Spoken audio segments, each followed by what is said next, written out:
السلام علیکم ورحمۃ اللہ وبرکاتہ۔ الحمدللہ وکفا وسلام علی عبادہ الذین اصطفیٰ، اما بعد۔ محترم سامعین و ناظرین، میرے بھائیوں، دوستوں اور میری اسلامی بہنوں، یہ آپ کے سامنے ایک کتاب ہے فتاوی اسلامیہ، ادھر سے الٹا دکھ رہا ہو، فتاوی اسلامیہ ہے۔ اس میں مختلف موضوعات پر لوگوں کے سوالات کے جوابات لجنہ دائمہ کی طرف سے دیا گیا ہے۔ اس میں علامہ ابن باز رحمۃ اللہ علیہ کے فتاوے ہیں، اس میں علامہ محمد ابن صالح ابن عثیمین رحمۃ اللہ علیہ کے فتاوے ہیں، اس میں علامہ عبداللہ بن عبد الرحمن الجبرین کے فتاوے ہیں۔ انہی فتاووں کو جمع کیا گیا ہے۔ انہی میں سے کچھ خاص سوال و جواب کا آج پہلا سلسلہ میں آپ کے سامنے رکھ رہا ہوں تاکہ ہم اس سے فائدہ حاصل کریں۔ سب سے پہلی بحث ہے عقیدے سے متعلق۔ عقیدے سے متعلق پہلا سوال یہ ہے، من یذبح للجن، یہ عنوان ہے، من یذبح للجن لا يقبل منه عمل حتى يتوب۔ جو آدمی کسی جن کے لیے ذبیحہ کرے یا قربانی کرے، اس کا کوئی عمل قبول نہیں کیا جائے گا جب تک کہ وہ توبہ نہ کرے۔ سوال ہے، ایک صاحب سوال کرتے ہیں کہ میں صحرا میں رہتا ہوں، میرے پاس کچھ متوع آتے جاتے ہیں، ان کا کہنا ہے کہ جو کوئی جن کے لیے ذبیحہ کرے، نہ اس کی نماز قبول ہے نہ اس کا حج قبول ہے۔ جب میں نے ان لوگوں کی یہ بات سنی، میں نے اللہ تعالیٰ سے توبہ کیا، کیونکہ میں جن کے لیے ذبیحہ کرتا تھا پہلے، میں حج بھی کر چکا ہوں۔ وہ لوگ کہتے ہیں کہ تمہارا حج بھی باطل ہے، تو اس سلسلے میں میری رہنمائی فرمائیں۔ اگر میرا حج باطل ہو تو میں پھر سے حج کروں، کیونکہ میں نے توبہ کر لیا اس بات سے۔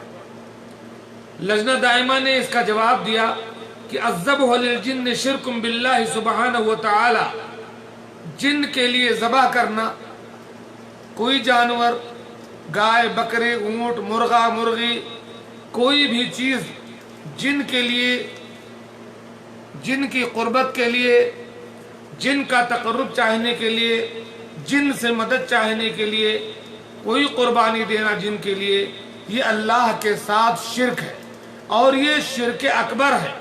وَلَوْ مَاتَ فَاعِلُهُ عَلَيْهِ دُونَ تَوْبَةٍ مِّنْهُ، اگر ایسا کرنے والا بغیر توبہ کے مر جاتا ہے، لَكَانَ خَالِدًا مُخَلَّدًا فِي النَّارِ، تو وہ ہمیشہ جہنم میں رہے گا۔ وعلیکم السلام۔ جن کے لیے جانور ذبح کرنے والا اگر بغیر توبہ کے مر جائے تو وہ ہمیشہ کے لیے جہنم میں رہے گا۔ وَالشِّرْكُ لَا يَصِحُّ مَعَهُ عَمَلٌ، اور شرک اکبر کے ساتھ کوئی عمل صحیح نہیں ہے، کوئی عمل قبول نہیں کیا جائے گا۔ لقول اللہ سبحانہ وتعالی، کیونکہ اللہ تبارک و تعالی فرماتا ہے وَلَوْ أَشْرَكُوا لَحَبِطَ عَنْهُمْ مَا كَانُوا يَعْمَلُونَ، اگر ان لوگوں نے اللہ کے ساتھ شرک کیا تو ان کے سارے اعمال برباد اور اکارت ہو جائیں گے۔ فالحمد للہ ان وفقک للتوبۃ من هذا الذنب العظیم، اللہ کا شکر ہے کہ اللہ تعالیٰ نے اس بڑے گناہ شرک اکبر سے آپ کو توبہ کی توفیق دے دی۔ الذی لا يقبل معه عمل، کیونکہ شرک اکبر کے ہوتے ہوئے کوئی عمل قبول نہیں ہوتا۔ وحج من جدید، اور کہا جائے گا ان سے کہ اب تم دوبارہ حج کرو، تم دوبارہ حج کرو۔ وَإِن صَدَقَتْ تَوْبَتُكَ، اگر آپ کا توبہ صادق ہے، اللہ تعالیٰ نے آپ کے توبے کو قبول کر لیا، تو آپ کے پچھلے سارے گناہ معاف ہو جائیں گے، اور اللہ تبارک و تعالیٰ تمہارے گناہوں کو نیکیوں سے بدل دے گا۔ کیونکہ اللہ تعالیٰ فرماتا ہے والذین لا يدعون مع اللہ الہا آخر ولا يقتلون النفس التي حرم اللہ الا بالحق ولا يزنون ومن يفعل ذلك يلقى اثاما يضاعف له العذاب يوم القيامة ويخلد فيه مهانا. اور اس کے بعد فرمایا الا من تاب وآمن وعمل صالحا. ہاں ان بڑے بڑے گناہوں کے کرنے کے بعد جو کوئی توبہ کر لے، ایمان لے آئے اور عمل صالح کرے فَأُولَئِكَ يُبَدِّلُ اللَّهُ سَيِّئَاتِهِمْ حَسَنَاتٍ، تو توبہ کر لینے کی وجہ سے، ایمان صحیح کر لینے کی وجہ سے، عمل صالح کرنے کی وجہ سے اللہ تعالیٰ پچھلے گناہوں کو نیکیوں میں بدل دے گا. وَكَانَ اللَّهُ غَفُورًا رَحِيمًا، اور اللہ تعالیٰ معاف کرنے والا مہربان. یہاں جواب ہے جن کے بارے میں. لیکن میں کہتا ہوں اگر یہی ذبیحہ کوئی پیر کے نام پر، کوئی فقیر کے نام پر، کوئی ولی کے نام پر، کوئی نبی کے نام پر، کسی فرشتے کے نام پر، کسی قبر والے کے نام پر اگر کوئی کرتا ہے تو سیم یہی فتویٰ ہے، یہ بھی اللہ کے ساتھ شرک ہے. اور جب تک کوئی شرک اکبر سے توبہ نہیں کرے گا وہ اس کی کوئی نیکی قبول نہیں کی جائے گی اور وہ مرنے کے بعد ہمیشہ جہنمیوں میں ہوگا. اس لیے میں گزارش کروں گا اپنے ان بھائیوں سے جو غیر شعوری طور پر لا علمی کی وجہ سے، انجان میں، دھوکے میں یا لوگوں کی غلط رہنمائی کی وجہ سے کسی بھی طرح کے شرک میں گرفتار ہیں. اللہ کے واسطے اپنی عاقبت برباد نہ کریں، اپنے اعمال کو برباد نہ کریں. فوری طور پر اللہ رب العالمین کے سامنے خالص توبہ کریں شرک سے اور توحید کو اپنائیں. اسی میں دنیا اور آخرت کی بھلائی ہے. کیونکہ اللہ کے رسول صلی اللہ علیہ وسلم نے حضرت معاذ بن جبل رضی اللہ تعالی عنہ سے، صحیح بخاری کی حدیث ہے، ایک سفر میں جب سوال کیا کہ اے معاذ اتدری ما حق اللہ علی العباد، اے معاذ کیا تم جانتے ہو کہ اللہ کا حق بندوں پر کیا ہے؟ حضرت معاذ رضی اللہ تعالیٰ عنہ نے فرمایا اللہ و رسولہ عالم، اللہ اور اس کے رسول بہتر جانتے ہیں. تب آپ نے فرمایا حق اللہ علی العباد ان یعبدوہ ولا یشرکوا بہ شیئا، اللہ کا حق بندوں پر یہ ہے کہ بندے صرف اللہ کی عبادت کریں اور اللہ کے ساتھ کسی کو شریک نہ کریں. پھر اللہ کے رسول صلی اللہ علیہ وسلم نے دوسرا سوال حضرت معاذ سے کیا کہ یا معاذ اتدری ما حق العباد علی اللہ، اے معاذ یہ بتاؤ کیا کہ بندوں کا حق اللہ پر کیا ہے؟ معاذ نے پھر یہی کہا اللہ و رسولہ عالم، اللہ اور اس کے رسول بہتر جانتے ہیں. تب آپ نے فرمایا حق العباد علی اللہ اللہ یعذب من لا یشرک باللہ شیئا، بندوں کا حق اللہ پر یہ ہے کہ جو بندے موحد ہوں، اللہ کے ساتھ کسی کو شریک نہ کرتے ہوں، اللہ تعالیٰ انہیں عذاب بھی نہ دے. اللہ تعالیٰ ہمیں شرک سے محفوظ رکھے. اور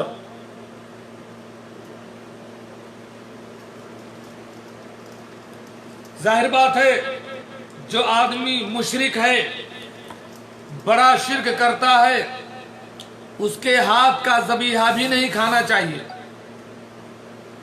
شرک کرنے والے کے ہاتھ کا ذبیحہ بھی حرام ہے.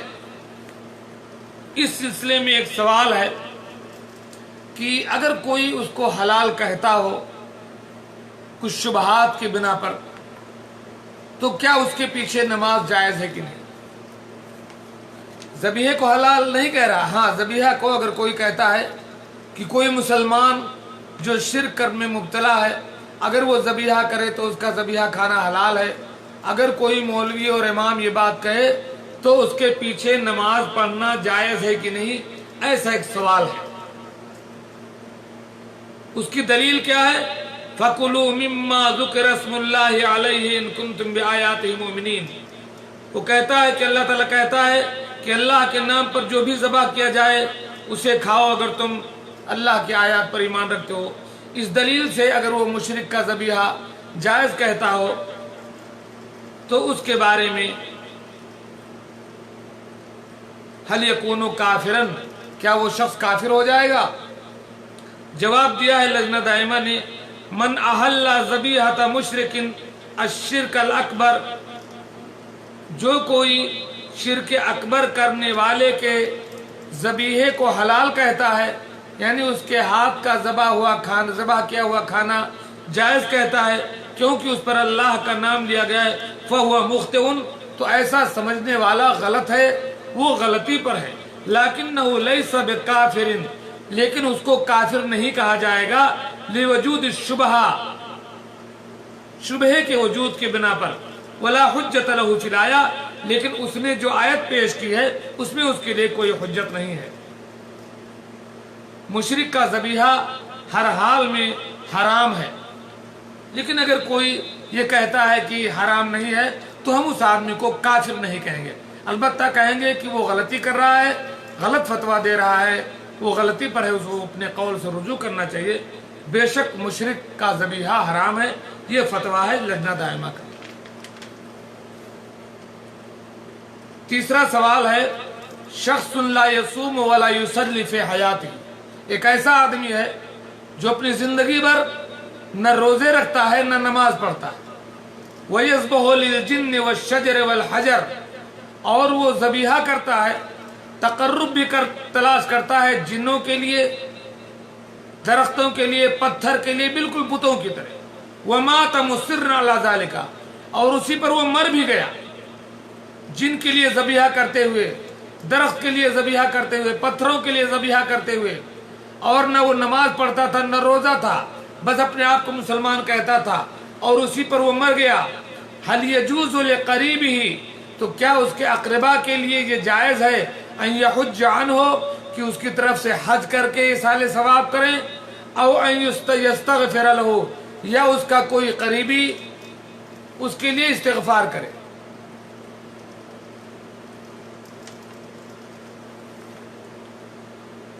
ایسے آدمی کی طرف سے حج کرنا یا اس کے لیے بخشش کی دعا کرنا جائز ہے کہ نہیں؟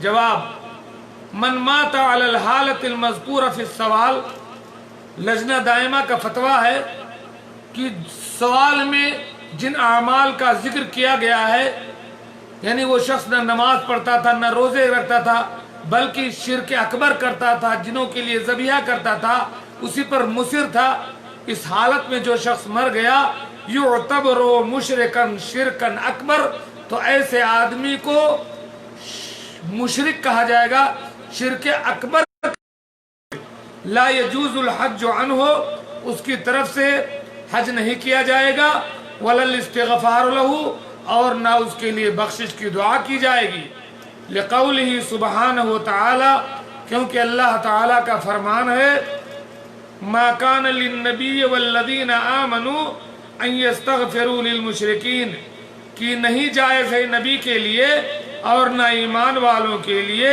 کہ وہ مشرکین کے لیے بخشش کی دعا کریں، ولو کانوا اولی قربا، چاہے وہ ان کے کتنے قریبی رشتہ دار ہی کیوں نہ ہوں، من بعد ما تبین لہم، اس بات کے بعد کہ ان کے لیے واضح ہو گیا، انہم اصحاب الجحیم، کہ وہ جہنمی ہے، ظاہر بات ہے، شرک اکبر کرنے والا جہنمی ہے، اس کے لیے کوئی دعا نہیں کی جائے گی، کوئی حج نہیں کیا جائے گا، اور اس کے لیے کچھ نہیں کیا جائے گا، کوئی فائدہ نہیں۔ وَلِمَا ثَبَتَ أَنَّ رَسُولَ اللَّهِ صلی اللہ علیہ وسلم قال، اور اللہ کے رسول صلی اللہ علیہ وسلم سے صحیح حدیث میں ثابت ہے، اللہ کے نبی صلی اللہ علیہ وسلم بیان فرماتے ہیں، استأذنت ربی ان ازور قبر امی، میں نے اپنے رب سے اجازت چاہی کہ میں اپنی ماں کی قبر کی زیارت کرنا چاہتا ہوں، فأذن لی، مجھے اجازت مل گئی زیارت کرنے کی، بس، واستأذنت ان استغفر لہا، اور میں نے اللہ سے اجازت طلب کی کہ میں اپنی ماں کے لیے بخشش طلب کروں، مغفرت کی دعا کروں، فلم یأذن لی، تو اللہ تعالیٰ نے مجھے اس بات کی اجازت نہیں دی، کیونکہ شرک کرنے والوں کے لیے کوئی دعا نہیں کی جاتی۔